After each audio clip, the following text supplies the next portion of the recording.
Bhavnagar SOG પોલીસે Mahuva ટાઉનમાં food સેફ્ટીના નિયમોનું ઉલ્લંઘન કરતી મીઠાઈ અને ડેરી દુકાનો સામે મોટી કાર્યવાહી હાથ ધરી હતી। એસઓજીના પોલીસ ઇન્સ્પેક્ટર પીસી સિંગરખિયાના માર્ગદર્શન હેઠળ આ કાર્યવાહી કરવામાં આવી હતી।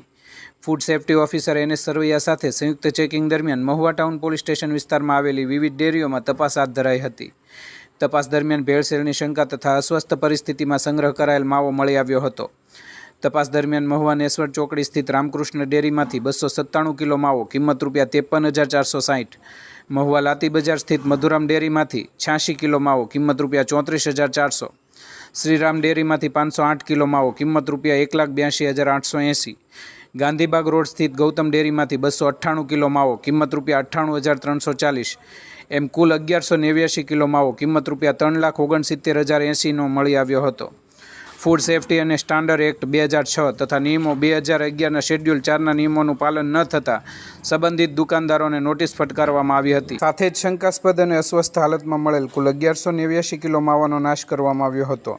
આ કામગીરીમાં ASI Mahavirsinh Gohil, ASI Gul Mohammadbhai Kothariya, police constable Kanjibhai Nakum, police constable Shaktisinh Sarvaiya અને driver police constable Surubha Gohil સહિતનો સ્ટાફ જોડાયો હતો।